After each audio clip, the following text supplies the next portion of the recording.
I never thought a poor girl would be my only hope during a millionaire's heart-stopping crisis. I will never forget the day everything fell apart. The day I stood there, my heart pounding, watching the world around me blur into a whirlpool of chaos. It felt like a scene from a movie, the kind where the hero is about to crash and burn, but somehow, I was the one who had to step in. They say fortune can change in an instant. That morning, the sun poured through my cracked window, warming my worn-out blanket. I had dreams stitched into those threads, small sparkles of hope shimmering against the backdrop of poverty. My name is Emma, and I had just been dealt a rotten hand. But nothing, not even my circumstances, could prepare me for what came next. The heavy scent of fresh brewed coffee filled the air as I walked into the cafe that day. I loved that place. The coffee clinks, the vibrant chatter, and laughter echoed against the walls. But beneath that comforting hum, something shifted. I felt it in the air, an unusual tension prickling the back of my neck. My gut twisted, I sensed something was off. Then he walked in. Mark Sinclair, the millionaire, with his designer suit and effortless charm. I couldn't help but notice the rapid heartbeat of the room as he entered. Eyes followed him like he was a magnet, drawing everyone in. I stood frozen, feeling small against the grandness of his aura. I longed to be part of the sparkle he emitted, but the stares made it painfully clear that life wasn't meant for me. What I didn't know was that a tidal wave was about to crash. Moments later, a commotion erupted. A loud crash as a chair toppled over. Gasps echoed. I turned just in time to see Mark's face pale, the smile draining from his lips. "No!" he shouted, panic swirling in his eyes. My heart sank. Was it fear? Regret? I didn't know. Then came the unexpected part. I felt drawn to him, my feet moving instinctively. I pushed through the crowd, desperate to understand. But as I got closer, I saw it there, on his phone screen, a message so horrifying it took my breath away. "Your time is running out. Pay or lose everything." The word struck me hard, like a punch to the gut. Mark was drowning in a crisis, lost, scared, and here I was, a poor girl with nothing to offer. My hands trembled as I took a deep breath, summoning a flicker of courage. I had to act. Every eye in the cafe turned to me, whispers rising like waves around us. My chest tightened. Should I? Could I? Would he even listen to me?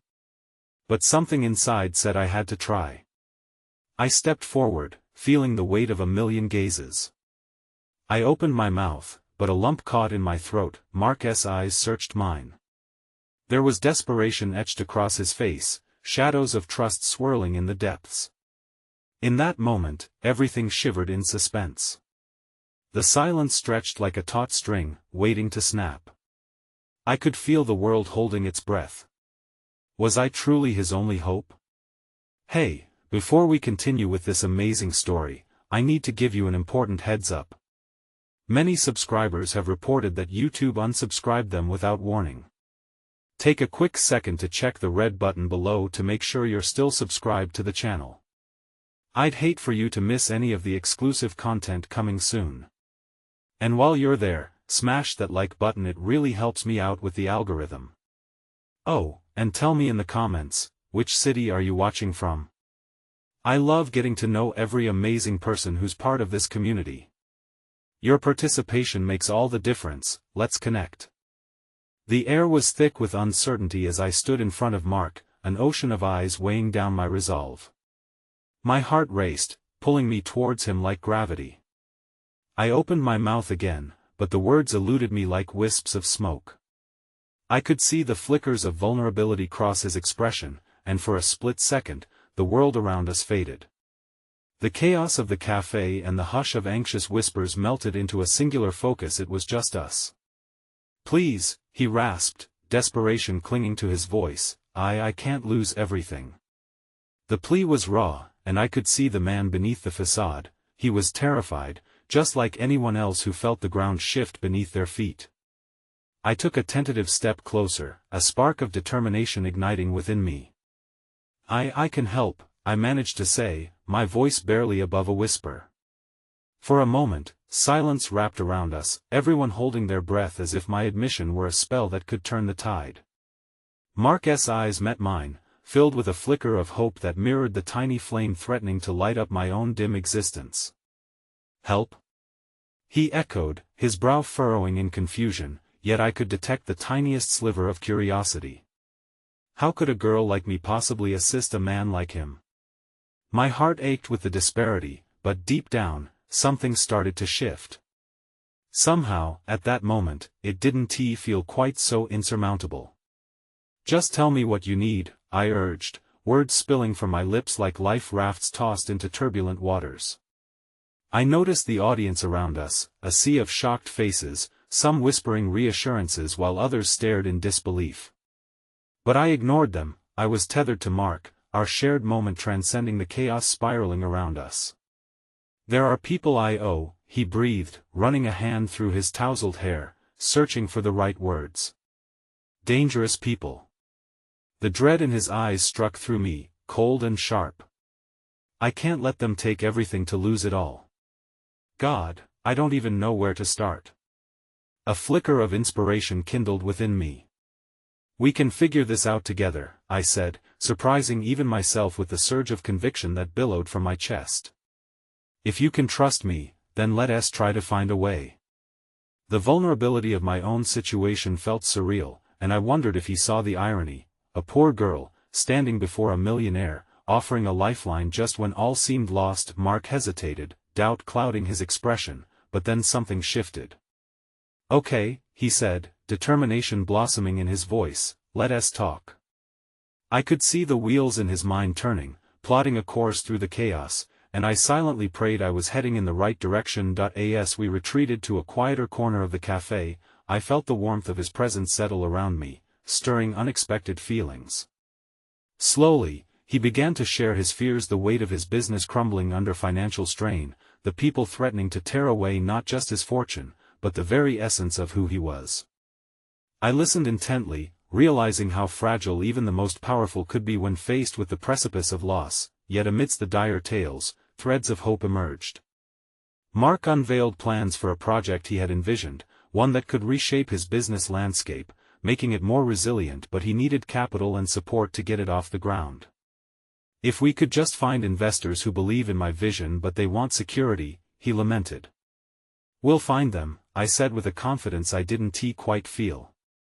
"I'll help you put together a presentation, something that really showcases your ideas." The thought of boldly stepping into a world so far removed from my own exhilarated and terrified me at the same time. Our eyes locked, a fresh understanding flickering between us. Here we were, two souls trapped in a storm and finding solace in each other's strength. My heart swelled, but it wasn't just for Mark, it was also for me. I felt valuable, seen. Perhaps I had more to offer this world than just my struggles. Just as we began outlining our plan, an unforeseen chill swept through the cafe. The door swung open with a deafening clang, and a group of men entered, their presence darkening the atmosphere. I instinctively recoiled, my pulse quickening as I recognized the palpable energy of intimidation emanating from them. Mark's gaze darkened, apprehension replacing the fragile hope we had begun to cultivate. Before I could process what was happening, one of the men zeroed in on Mark, eyes gleaming with malice. "So, Sinclair, you think you can run from your debts? You've got 1 week to settle or else." His voice trailed off, leaving the unspoken threat hanging in the air. My stomach dropped, and I felt the ground beneath me tremble once more. I turned to Mark, his expression a blend of determination and dread, and I knew Operation Save Mark was now more than just a dream. It had become a race against time, wrapped in shadows and danger I never imagined I'd be part of. We were not just hoping to solve a problem, we were fighting against the clock, and just like that, my world spiraled further into chaos, and I was uncertain of how deep I was willing to dive into a disaster that could drown us both. The cafe fell silent as the weight of the newcomer's words settled heavily in the air. I felt as if a suffocating haze had covered the room, obscuring the flickers of warmth and hope we had begun to cultivate. Mark's posture stiffened, the tension in his body emanating waves of unease. The men loomed, their presence an ominous reminder of the peril that lurked just beyond our fragile plans. "Do you understand?" The man seethed, eyes narrowing into slits as he stepped closer to Mark, a predator surveying its prey. "You have a week. Don't make me come back. You know what happens to people who ignore us." Mark swallowed hard, but there was a flicker of defiance in his gaze, a spark that told me he wasn't going to go down without a fight, and that ignited a flicker of bravery within me. I reached out and grasped his hand, surprising us both. The warmth of our connection was a lifeline, and I hoped it whispered courage as much as it reassured me. "Let us get out of here," I urged, my voice breaking through the oppressive silence. "We need to think. We can't let them get to you." He nodded, his expression hardening as he stood tall, wrapping my hand firmly in his. Together, we maneuvered past the brutish men who leered, the threat hanging between us like a storm cloud. Just as we reached the door, an unexpected voice broke through the tension, laced with an undercurrent of rebellion. "Hey!" A woman at the far end of the cafe stood up. She must have been an employee, because her apron clung to her waist. "That's enough. You can't threaten people like this." Her voice was imbued with a conviction that shattered the oppressive atmosphere, a beacon cutting through the dark. The leader of the group glanced over, momentarily drawn away from Mark and me. "Stay out of this, sweetheart," he warned, his tone laced with menace. But the waitress didn't flinch. Instead, she locked eyes with Mark, her fierce spirit radiating strength. "People like you think you can intimidate anyone into submission, but you're wrong. You can't push us around." For a fleeting moment, I felt a surge of camaraderie, a small flame of hope sparking within the turmoil. Mark squeezed my hand tighter, his own uncertainty momentarily eclipsed by the resolve of this stranger who stood against the bullies. "Let us go," he whispered, pulling me toward the exit, yet not without thanking the waitress with a fleeting nod of appreciation. Her boldness formed a lifeline, and as we slipped out onto the bustling street, the cacophony of life surged around us. Once outside, the air felt clearer but still punctuated with the remnants of fear.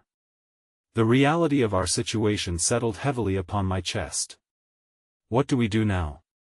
I questioned, my mind racing as I flipped through options like pages in a book not of my choosing. Mark leaned against a lamppost, his face a canvas of conflicting emotions: horror, determination, and something almost like hope. "We need to get organized," he said finally. "We have a week to turn this around. I need to devise a plan that will not only satisfy them but also present a strong case for the investors. I can't let this mess define me." "What do you need from me?" I asked, desperate to be of use. He had shared so much of his vulnerability, and it compelled me to dive even deeper into this chaotic situation. "Help me research potential investors who believe in second chances," he replied, his eyes dancing with a mix of fear and determination. "And maybe bring your creativity to the presentation. I know numbers and facts, but emotion can seal the deal." I nodded, letting his optimistic vision drive my own pulse of purpose. We made our way toward a nearby library, its quiet atmosphere starkly contrasting the electrifying pulse of the city. I relished the calm, the sanctuary where we could plot our escape from the looming disaster. As we settled into a secluded corner, poring over potential investor profiles and strategies, I felt the currents of change flowing between us. Time seemed suspended as we wove our dreams and worries into a tapestry of plans. I found myself laughing at little jokes we shared, moments where the weight of the world slipped away, even if for a heartbeat. Each laugh was a small reprieve, a reminder that even in the thorns of hardship, moments of joy could bloom. Yet, as the afternoon light waned, the looming shadows of our reality crept ever closer. Suddenly, Mark's phone buzzed violently, shattering the fragile cocoon we had woven. I watched as his face paled, the laughter extinguished and replaced by something darker, more petrifying. "It's them," he rasped, clutching the phone as if it were a snake ready to strike. "They want an answer now." My heart sank. We were playing a high-stakes game with no clear path to victory, and the ground felt more unstable than ever. The urgency in Mark's expression chipped away at my own veneer of courage. "What do we do?" I asked, barely able to mask the tremor in my voice that he met my gaze, a maelstrom of fear and determination swirling in his eyes. "We do what we have to. We face this head-on. Together." As he spoke, the weight of his words settled over me, enveloping me like a palpable promise. Despite the suffocating presence of dread, any semblance of doubt vanished. Our fates were intertwined, and there was no turning back. With adrenaline coursing through our veins, we pushed forward into a confrontation that would either shatter us or forge something unbreakable between us. But as darkness loomed in the form of uncertain answers, one thing remained utterly clear: the fight had only just begun, and now it was not just Mark's battle, it was ours. The library's serene atmosphere became increasingly oppressive as the minutes ticked by. Mark's intense focus on his phone created a palpable tension between us that churned in my stomach. I tried to distract myself, glancing around at the spines of dusty books that told stories of their own, tales of heroes and heroines who faced insurmountable odds. None, however, seemed to resonate with the turmoil of our reality. "Mark?" I ventured softly, breaking the silence. "What exactly do they want from you?" He sat back in his chair, running a hand through his disheveled hair. The action revealed a vulnerability he rarely showed. "They expect me to deliver on a promise, a stake in the business," he said, meeting my gaze, eyes clouded with fear. "But I made that commitment in a moment of desperation. I never thought it would come to this." A weight settled heavily in the pit of my stomach. My instincts told me those men were not just threats, they were predators, and Mark was their prey. "We can figure this out," I insisted, though uncertainty gripped my heart. "Maybe if we can get ahead of their demands, we can turn this around." Suddenly, the phone vibrated again, and Mark's determination fractured just a bit. "They're not interested in negotiations, Emma. It's a strict deadline, too late for second chances." I could see the panic behind his fierce resolve. A weekday afternoon had transformed into a battlefield, played on the grounds of our fears and ambitions. "You can't surrender to them," I urged, my voice steady despite the knot of anxiety within. "If you don't play their game, you'll never be free. We'll find a way together." But even as I spoke, a dark foreboding seemed to seep into our plans, like cracks spreading through glass. Just then, I noticed an elderly gentleman seated nearby watching us with a thoughtful expression. He had been leafing through a worn book, but now his eyes were fixed on Mark, filled with a kind of understanding that made me feel slightly less alone. The man cleared his throat gently, and we both turned to him, momentarily taken aback by his unexpected presence in our tumultuous moment. "I couldn't help but overhear," he began, his voice raspy but warm. "I've been where you are now. The choices may seem bleak, but you've got something they don't heart." His simple words were like a fresh breeze through a dusty room. "You're stronger than they think. And sometimes, it's the smallest of opportunities that allow us to rebuild." Mark's expression softened a fraction, perhaps realizing that even in our despair, kindness could seep through the cracks. How did you get through it?" The old man chuckled softly. "I learned to listen to the quiet hope that rises amid chaos. I didn't let fear dictate my decisions. I found a creative solution, and I pivoted. You both have a fire in you, don't let it extinguish." In that moment, as the stranger shared a piece of his life, something shifted within us. A small pulse of hope began to kindle, breathing life into our stagnant plans. "Thank you," I murmured, feeling a wave of gratitude for a stranger who had stepped into our turmoil simply out of empathy. As he departed, I felt a renewed sense of purpose bolster my spirit. "Mark, maybe we need to think outside the box," I said, my mind racing with possibilities. "What if we turn this situation into a pitch that they can't refuse? Show them that you're more than just a financial investment, you're a visionary." His eyes brightened at my suggestion, excitement reigniting behind the clouds of fear. "What if we did a campaign that highlights resilience, how facing challenges head-on creates not just assets but community? We can turn this crisis into a compelling story. Yes. My heart began to race at our synergy, two minds embracing a shared vision of hope. We'll transform your struggles into an opportunity to stand tall as a business grounded in values.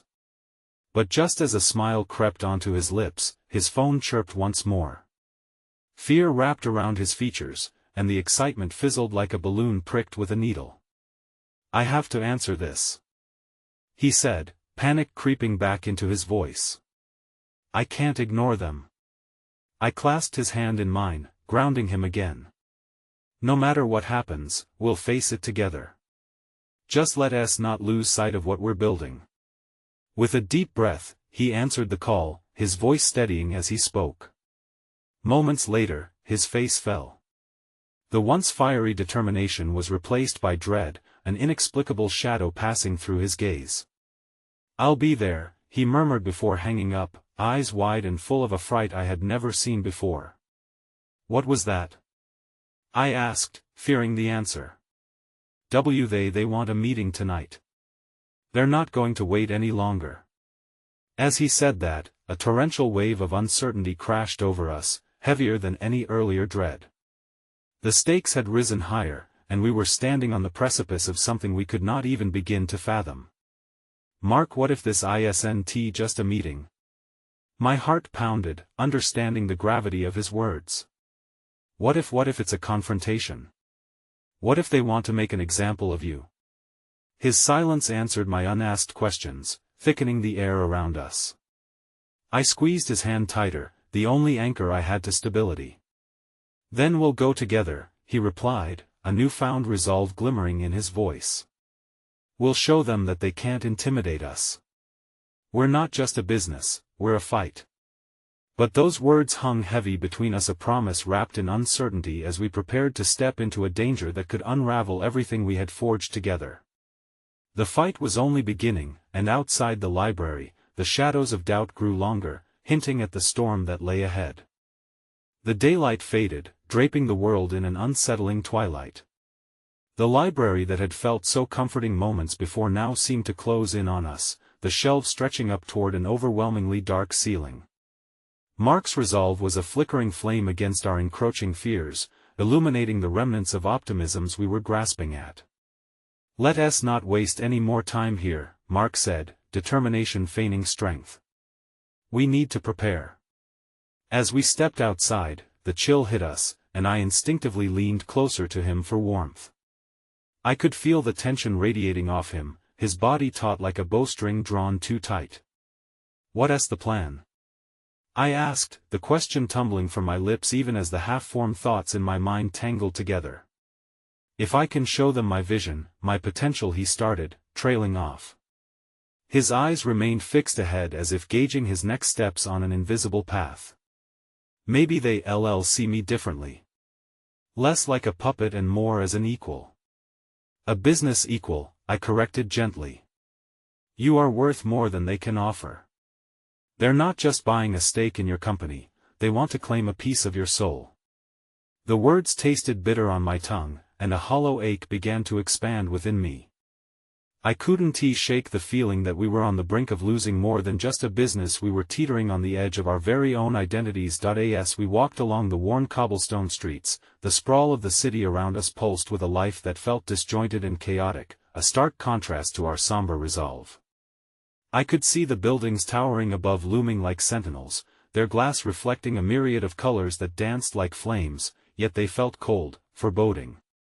There's a little cafe around the corner, I suggested, trying to provide an anchor of normality. Let us grab a coffee. We could use the caffeine to think. Sure, he replied, his voice a dark murmur, but I caught the flash of a smile beneath the weight of his worries. As we stepped inside, the warmth embraced us, and the aroma of freshly brewed coffee blended with the soft chatter of patrons. There was something nourishing about the ordinary, a fleeting distraction from the whirlwind awaiting us. Over a steaming cup, we sketched our ideas on napkins, talking through possibilities. What if we highlight empathy? I proposed, my heart racing as I got lost in the web of our creativity. People want to connect with a story. They want to know that you get it, that you understand struggle and triumph. Mark leaned back, his brow furrowed in contemplation. Empathy, they see that as weakness.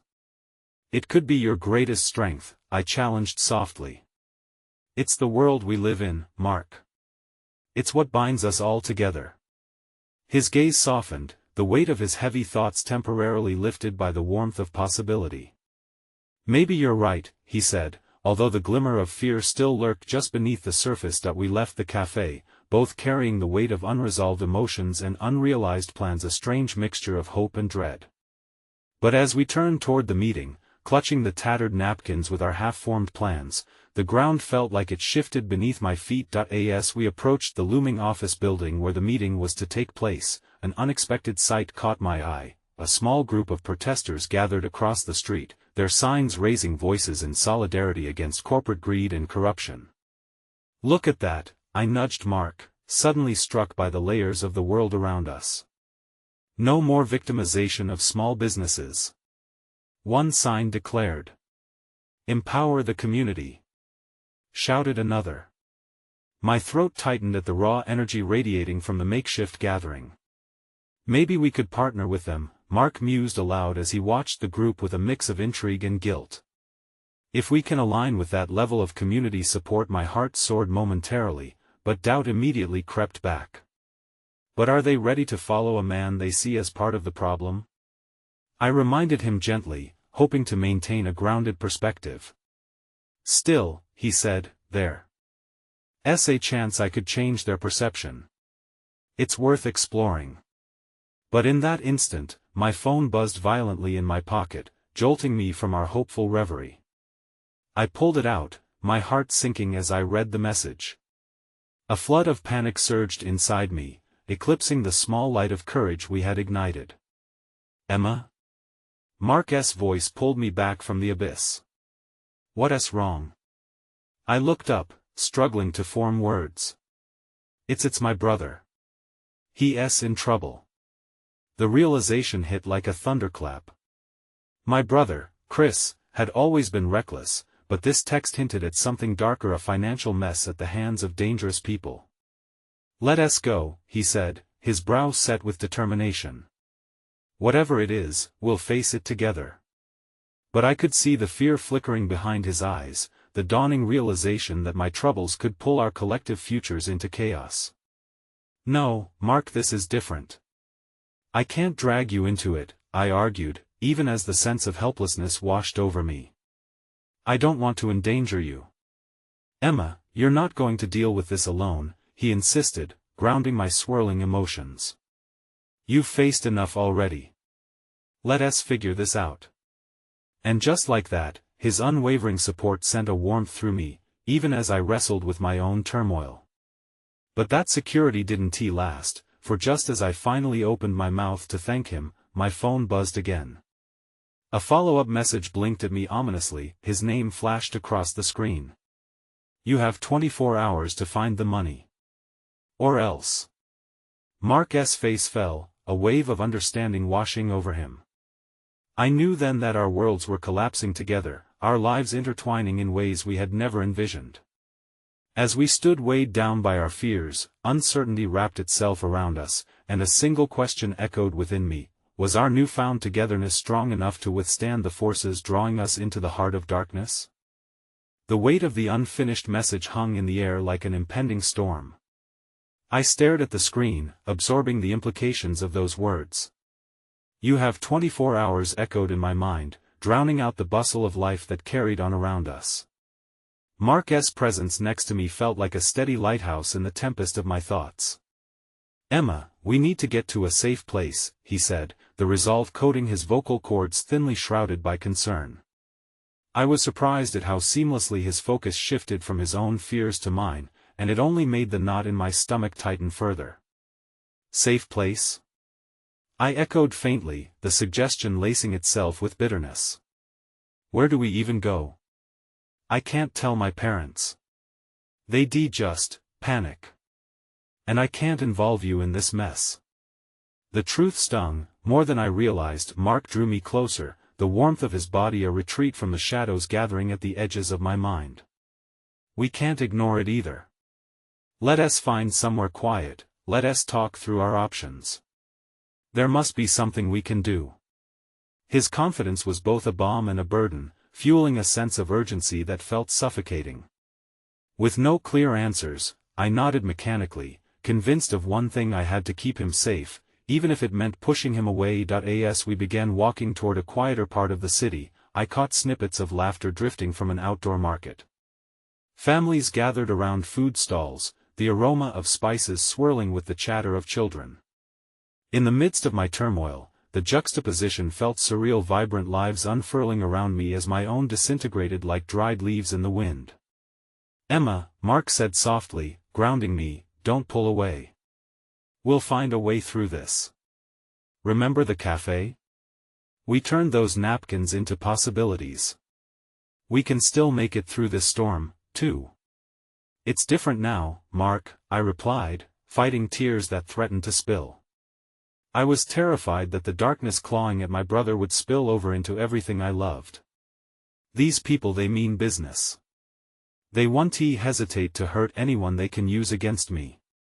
"I don't care about them," Mark replied, his voice a simmering tide of conviction. "I care about you." The sincerity in his gaze slowed my racing heart momentarily, allowing me to breathe through the crumbling edges of my thoughts.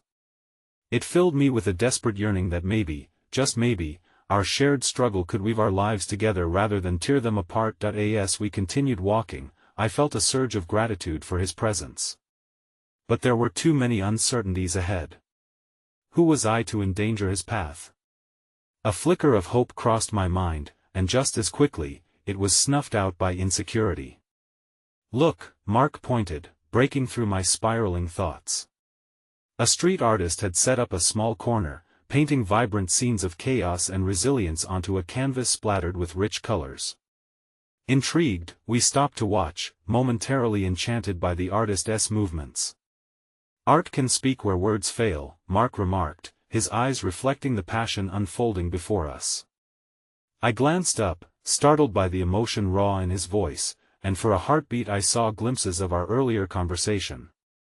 It was in how we could embody empathy, weaving our burdens, our struggles into something beautiful, something others could rally behind. "Look at the crowd he's drawing," I said, the knots inside me loosening slightly. "Maybe if we tell our story through something powerful like this." But a small voice in my head warned me against it, punctuated by the still echoing threats nestled within my pocket.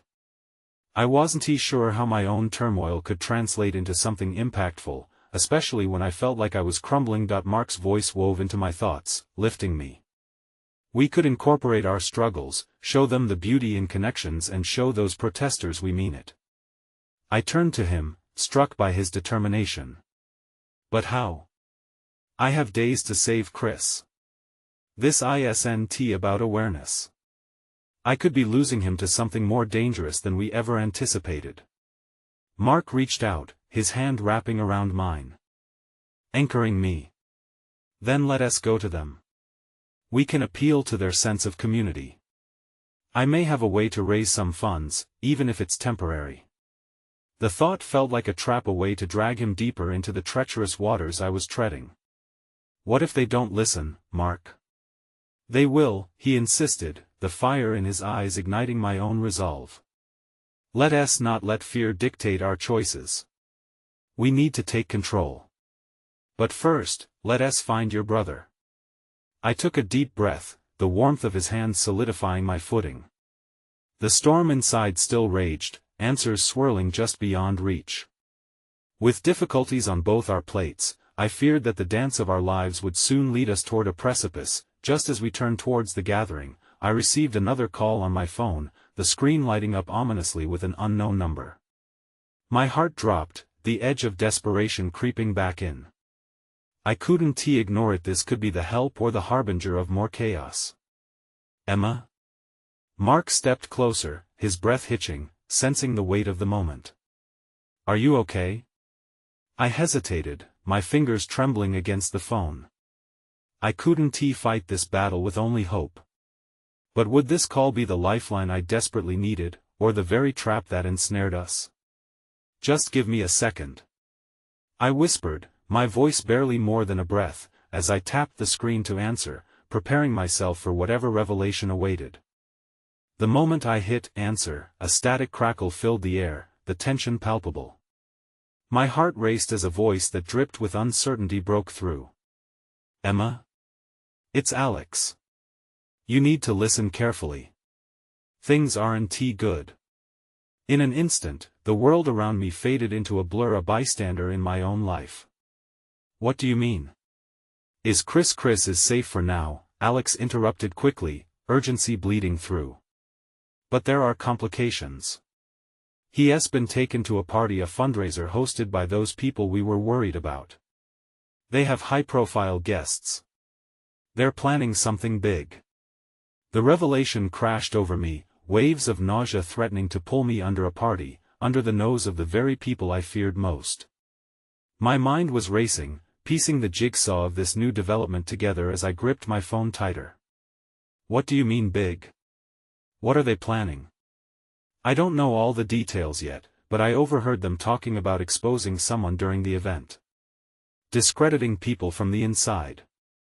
Emma, you need to get to that party. That's your chance, Alex urged, his words igniting a flicker of something deep inside me that felt simultaneously appalling and empowering. Me? How? I can't just waltz in there. I can't do that. What if they see me? Panic laced my voice, blurring the lines of hope and fear. Emma, you can. This is dangerous, yes, but it's also your opportunity. If Chris is there, you need to go. You can't let them use him as a pawn.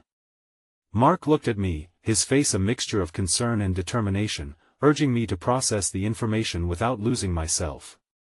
But the thought of disguise, pretense, even approaching that glittering disaster felt like another layer of torment that I inhaled sharply, battling the dizzying tide of responsibility and anxiety colliding within me. And if I can't get to him? What happens when they find out I'm there? Then you'll improvise, you're good at that, Alex replied, his faith in me igniting a spark I desperately needed. And Emma, remember to keep your phone on you. I'll update you as soon as I find out more. The line went dead, my heart falling into a whirlwind of emotions that twisted and turned, battling against the certainty of the volatile situation. Around me, the laughter of families, the joy of the market, had transformed into a cacophony of reminders that I was on the brink of something much bigger than myself. I think I need to go, I stuttered, still struggling to comprehend the layers of urgency coiling around my heart. Mark stepped closer, his presence anchoring me. Emma, you're not going alone, he said firmly. The fire in his eyes was more than just resolve, it mirrored my own flicker of hope and trepidation. Mark, you can't. It's dangerous. I don't care. I'm not letting you face this alone. We sweat through everything together, right? His words hung in the air, a delicate thread of understanding. A surge of gratitude washed over me, mingled with fear of dragging him deeper into my chaotic storm. Yet, that flicker of desire to protect Chris resided too. It was about saving him before the glitter and glitz of wealth unleashed a force I couldn't resist. Suddenly, an idea sparked, fragile yet blossoming with possibility. The fundraiser, it's in that mansion on the hill, right? I saw a flyer at the cafe last week. I could pretend to be someone, maybe one of the event staff. Mark's brow furrowed, the gears in his mind shifting rapidly. Or you could pretend to be a guest. I can work on getting us invitations. If we swing it, we could approach unnoticed. And trust me, let me disrupt any commotion if it arises, we can win at this. Hope ignited further within me. There was hidden potential in his plan, though the risk seemed monumental. But there, just beneath the surface, lay the pulsing need to rescue Chris. Okay, I breathed, steadiness edging my words as I saw a flicker of possibility. Let us do it. Together. But as Mark began to pull out his phone to make calls, a sudden gust of laughter erupted from down the street. Turning, I spotted a group of revelers, exuberantly dressed, holding what appeared to be the very same flyer I had seen at the cafe. My heart sank. It was happening before our eyes, the party, the secrets brewing, the peril, and as they approached, one of them turned and locked eyes with me.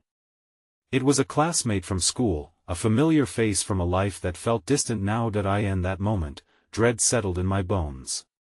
What if this one connection unraveled everything? I turned sharply back to Mark. They're coming this way. We need to go now. I pulled at his sleeve, urgency propelling me forward, but dread clawed at me. What if this meeting led us down a path we could never return from? As we ducked away into an alley, I felt the weight crush down again, the storms jerking lives all around. I had one chance to save my brother. But even with Mark at my side, the fear remained a heavy cloak, wrapping around me with every step we took toward that mansion. I caught Mark's gaze, and determination sparkled in the depths of uncertainty. It's going to be all right, Emma. We'll figure it out, he whispered, hoping to pierce through the impending darkness. I desperately wanted to believe him, but as we rounded the next corner, another unexpected sound filled the air, a soft, desperate sob, inexplicable and out of place. I stopped, pulling Mark, and peered into the shadowy space ahead. There, behind a dumpster overflowing with remnants, was someone on their knees, face obscured by tangled hair. I felt an unsettling chill crawl through me, a cold dread intertwining with a flicker of concern. Mark's softly chiming voice pulled me back, his eyes wide with understanding. Wait, is it? The hairs on my neck stood tall as I heard the hopeless plea emerge from the figure before us. The muffled voice cracked, "Help me please." In the heart of my chaotic spiral, my heart began to race anew. Could this shattered soul offer answers or only lead to more heartache? I glanced at Mark, and uncertainty hung between us, the horizon of danger shifting further than I'd ever imagined. Somewhere in the depths of this rich tapestry of decisions, the path I had to choose was swaying gently, yet perilously, in the air. The danger had intensified, and it felt like the very fabric of my resolve was unraveling. Who was this lost soul, and could they be the key to saving Chris, or merely another unpredictable twist in this precarious journey? The muffled sob reached deeper into my chest than I cared to admit, flooding me with an eerie sense of sympathy that I couldn't shake. As I took a hesitant step forward, Mark's grip tightened on my arm. "Emma, wait," he urged, his voice a whisper coated with worry. I turned to meet his gaze, the warmth within those brown eyes channeling strength. "What if this is the person we need?" I asked, needing him to believe in the possibility that help lurked right in front of us, even in its most unexpected form. His brow furrowed, a war raging silently within him. "Or it could be a trap. We don't know who they are or why they're here." Yet, that blurred figure behind the dumpster held the weight of desperation that resonated painfully. I took a cautious step forward, my heart thundering in my ears. I can't just walk away. Something is wrong, and maybe, just maybe, they can help us. As I reached the edge of the grimy alleyway, drenched in shadow and uncertainty, the figure became clearer. A girl, no older than me, sat hunched in her misery, a ragged dress clinging to her sides. Tears streaked down her cheeks, glimmering like tiny pearls against the dirt of her face. My heart dropped, the sight of her vulnerability struck an unfamiliar chord deep within me. "What's your name?"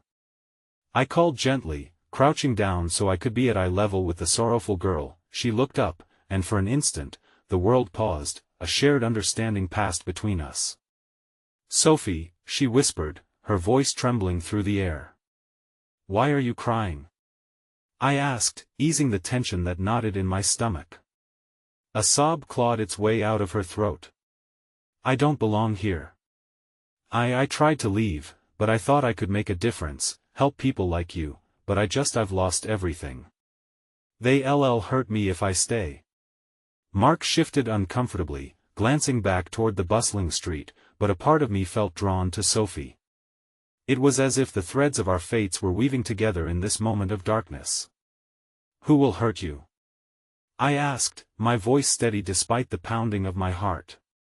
"People who think they own everything, people who control everything," she exclaimed, her frustration spilling out like ink on a page. "I was supposed to help with their party, but they don't care about anyone else. Only their own greed and deceit. A shiver of realization shot through me. The fundraiser, I murmured, grasping the connection. You meant to help, yes. She interrupted, her eyes brightening slightly. I overheard them talking. They plan to frame someone wealthy at the party, ruin their reputation. It's wrong. Sophie's revelation wrapped around me with a sense of fleeting hope. Do you know who the target is? Not exactly, she admitted, shaking her head. But if you're going in there, you need to be careful. They know I was going to warn you. Then we need you, I declared, glancing nervously at Mark. You could help us get to Chris. We can't let them use him.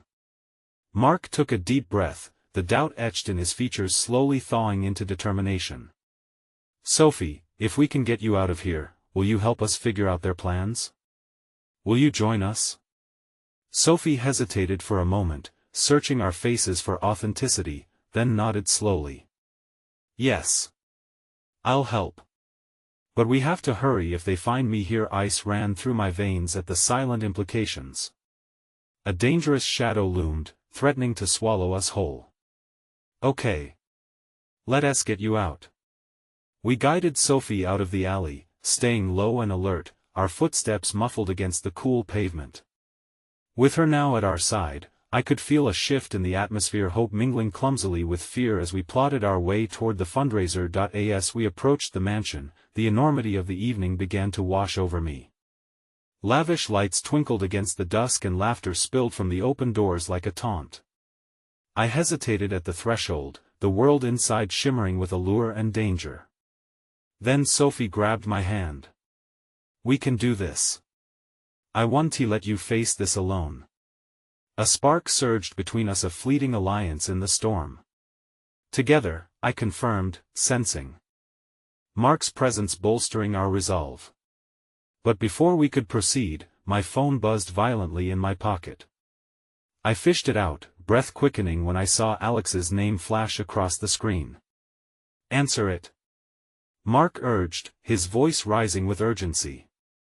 I hit accept, my insides twisting like a maelstrom. Alex? Emma, things have escalated quickly. They've changed the plan. It's happening sooner than expected. They're targeting Chris first. My heart plummeted into my stomach, and I gasped.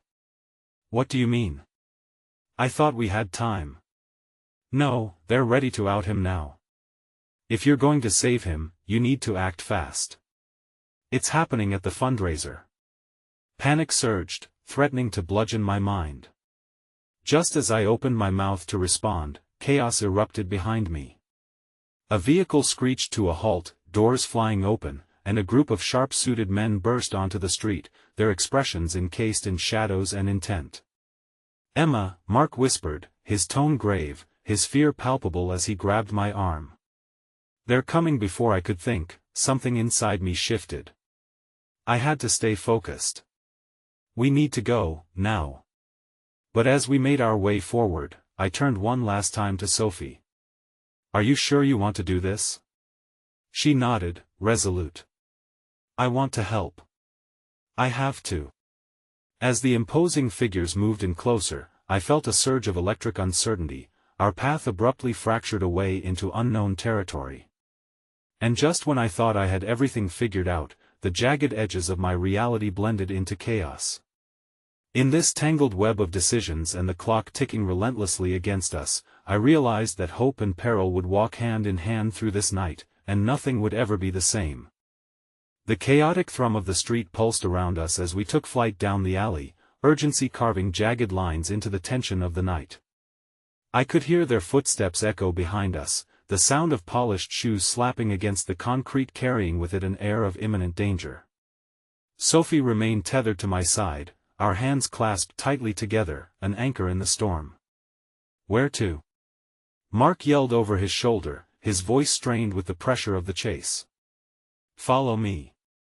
Sophie cried, darting left into a narrow opening that led us to an abandoned side street lined with graffiti-streaked walls. Sudden darkness enveloped us as we clambered inside an empty building, the acrid smell of rot and dust rushing up to greet us. As we caught our breath, desperation hung thick in the air, making it hard to think straight.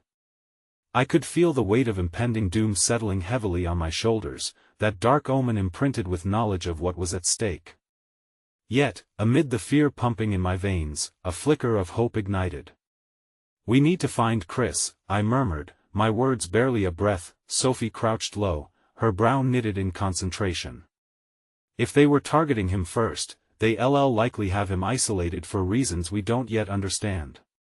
Her voice shook with the tremor of anxiety, but determination also thrummed within it, echoing the courage I saw in her eyes. "Would they really hurt him?" I asked, my heart squeezing painfully at the thought of Chris suffering because of my efforts to help him. A moment of silence followed, and Mark was the one to break it. "If it's a setup, yes.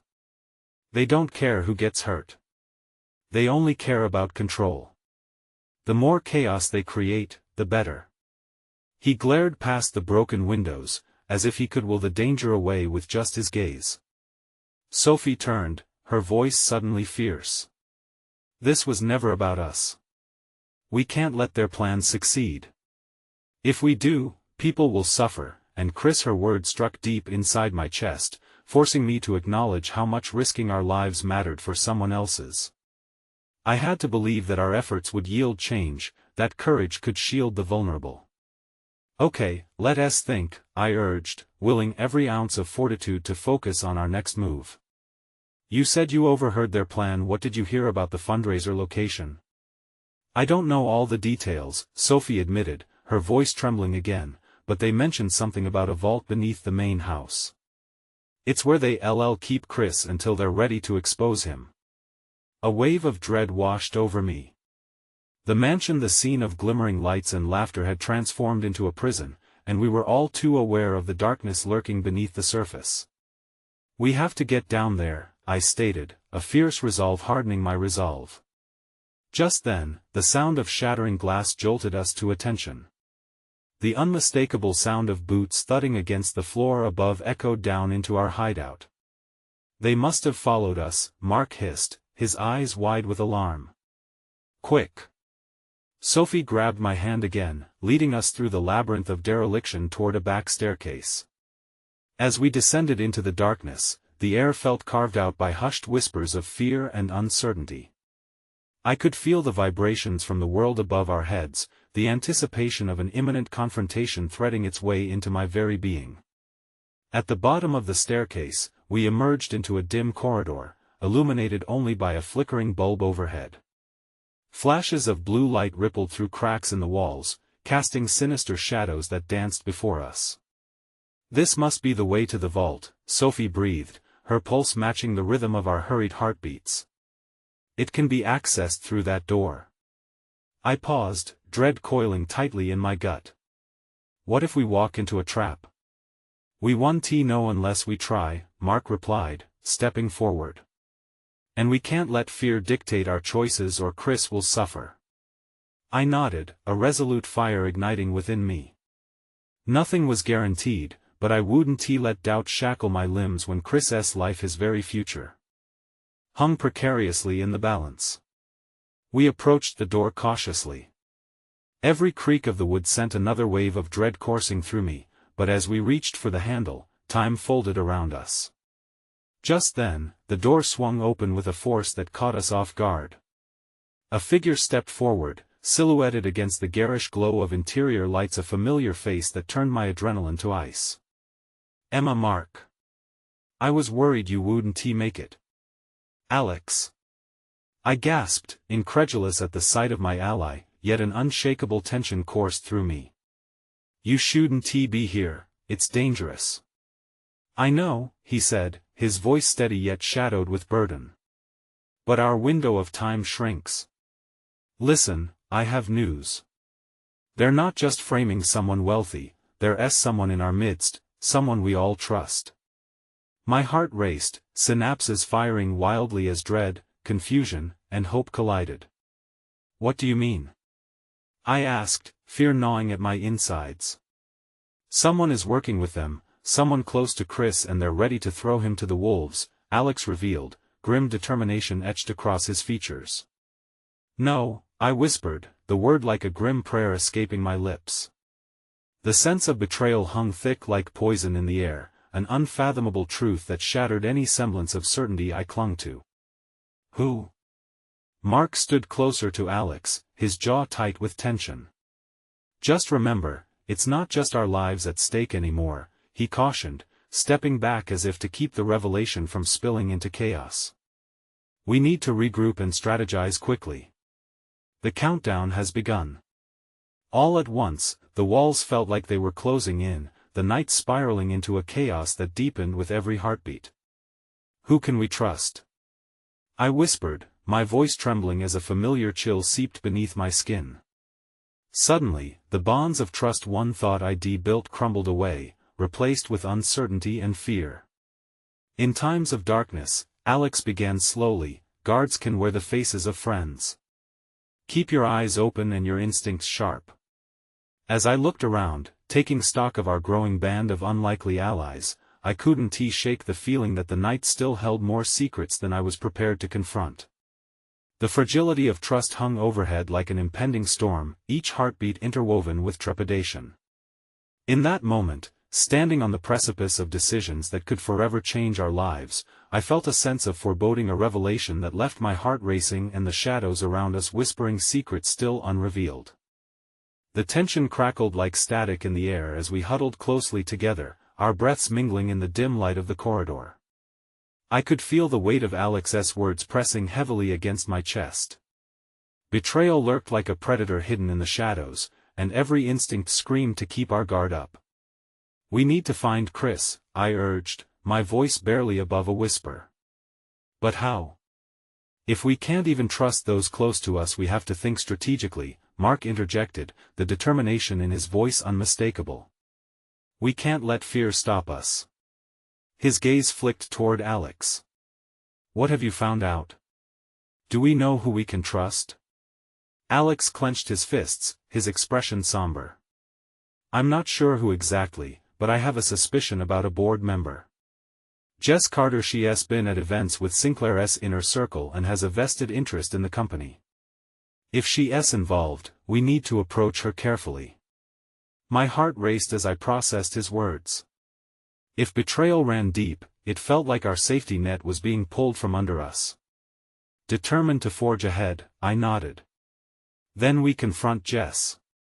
She might have information about driving Chris deeper into their trap." Mark squeezed my shoulder, grounding me. "Is there time to find her?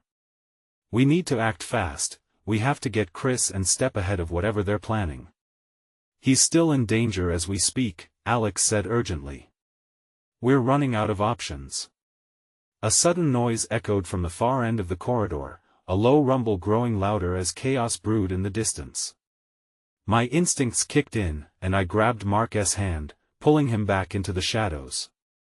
We pressed ourselves against the cold, damp walls, hearts pounding a frantic rhythm. "I think it's them," Sophie whispered, her voice trembling. My heart leaped into my throat as I imagined the worst. "They're headed this way." "Emma," Mark whispered urgently, eyes locked onto mine, "we have to decide now." The time for weighing options faded, a pulse thrummed with urgency in the air. We can't stay hidden forever. If they're onto us, we must act. In that heartbeat, everything crystallized. "We need to create diversion," I said quickly, my mind racing with options. "We can't allow them to find us while they search for Chris.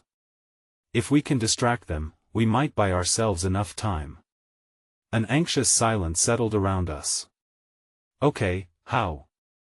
Sophie asked, desperation lacing her words. Inspiration surged suddenly, a spark igniting within. "We can set off an alarm or create a loud noise, something to lure their attention." "Where?" Mark asked, glancing around, searching for an answer.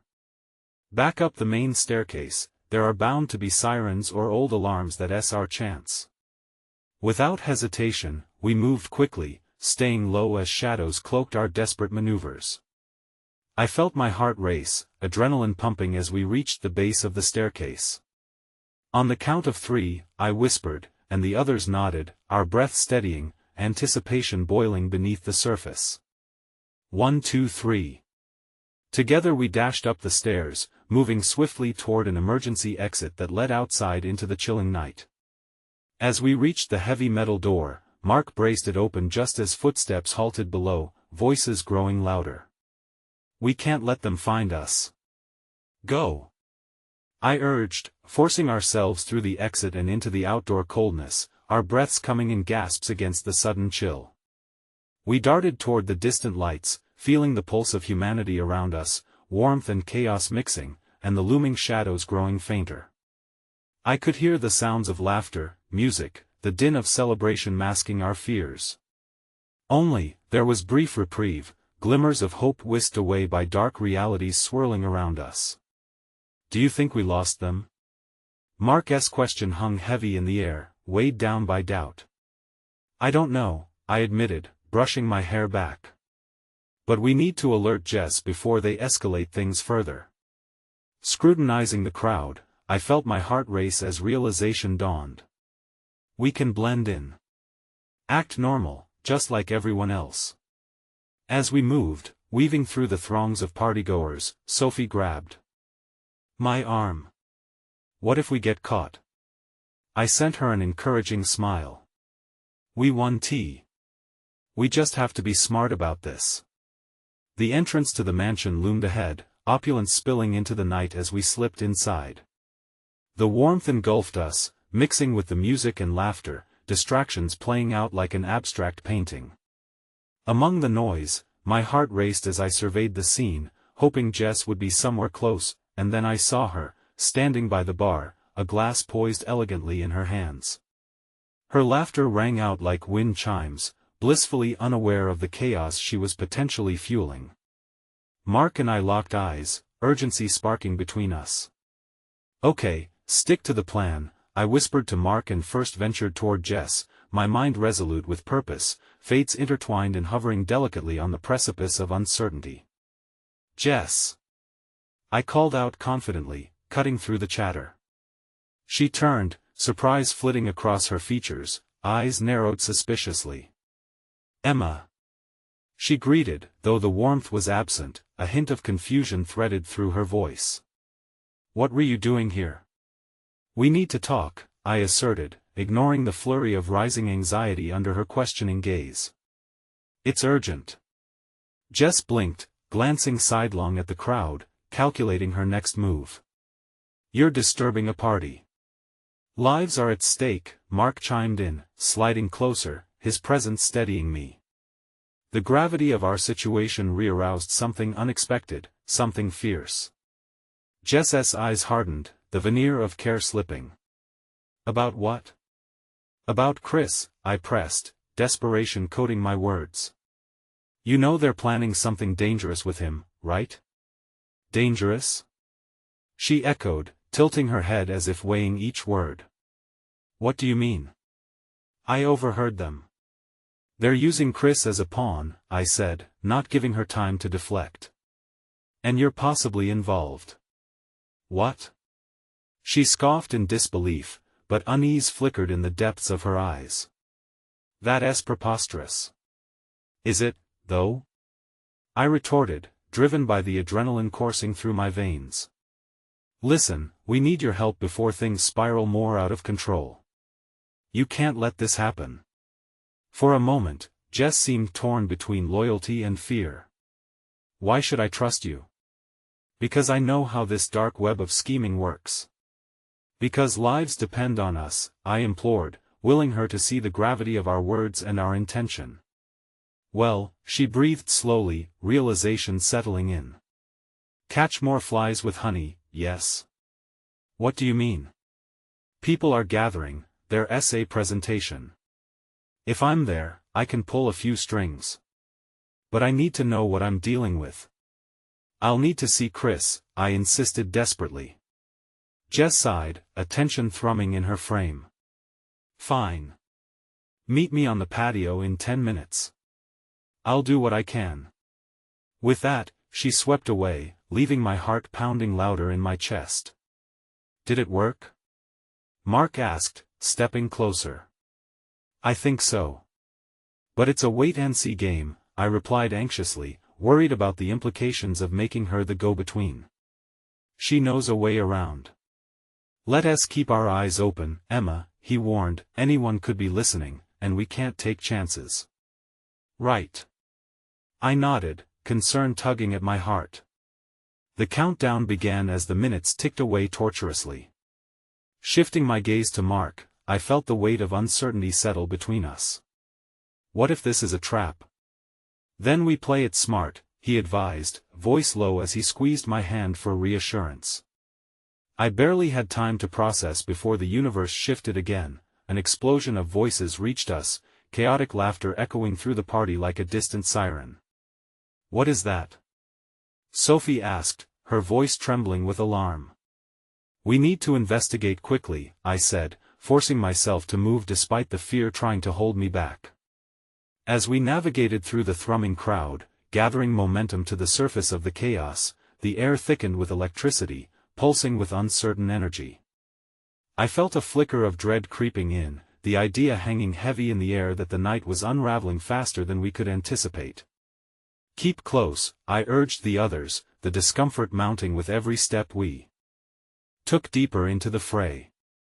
Yet as the shadows of the night fell around us, I couldn't shake the feeling that we were standing on the very edge of a precipice, gripping tightly to a swirling storm of decisions that could shape our fates in ways we could never fathom.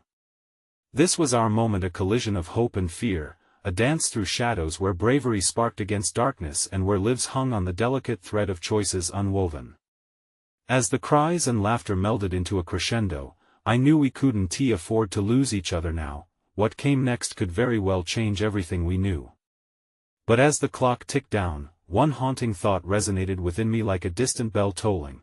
Were we strong enough to weather the approaching tempest, or would we succumb to the chaos that sought to shatter our hopes? As uncertainty mingled with determination, the truth became stark and clear. The fight was far from over, and in the crucible of this raging storm, we would either find our way home or be forever lost in the shadows, but still, I hoped.